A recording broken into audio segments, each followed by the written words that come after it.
Something that we use every day in our lives that I feel not too many of us know about is the automobile, which is pretty much a necessity for everyone in the world.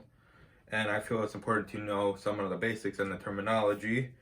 In Caldwell Casey, published on 2019, April 17th, he explains that there are four strokes to the engine: intake, compression, combustion, and power. And this is how your car's engine works.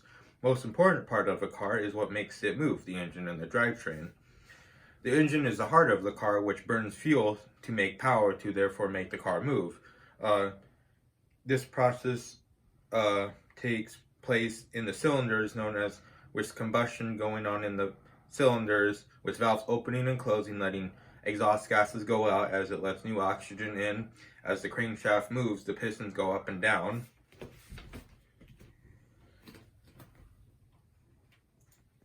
This is a pushrod V8. As you can, the crankshaft is moving, rotating the pistons, making them go up and down.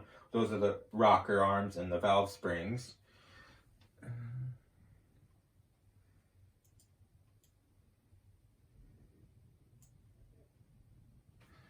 And this is the V layout, 90 degrees. The pistons are at 90 degrees.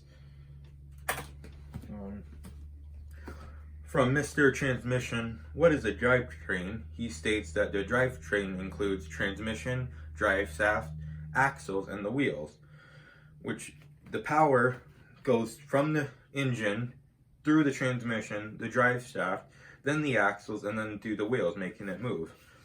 With all those moving parts and the combustion going on, you can imagine that it gets pretty hot under there, which operating temperatures can range from 195 to 220 degrees Fahrenheit. And this is where the coolant and the radiator comes in. The coolant circulates through the engine through special passages, bringing the heat back to the radiator, which then is dissipated and back through the engine. This is known as water cooling. The antifreeze, something that helps it doesn't freeze when it's in winter. From Charlotte T. 2018, November 2nd. What is coolant and antifreeze? Now that all those seem pretty important to your car, but another thing is that really important is your tires. You may notice there's different numbers on the tires, and it can get quite confusing. The tire numbers start with the width, ranging in millimeters, the aspect ratio, which is a percentage of the sidewall, how tall your sidewall is, and then the final number is the load rating, on how much weight the tires can take. The tire's letters starts with tire class, meaning what tire the car is made for. The tire is what type of tire the car is made for, the construction of the material, and the speed rating, ranging from A to Z, Z being the highest.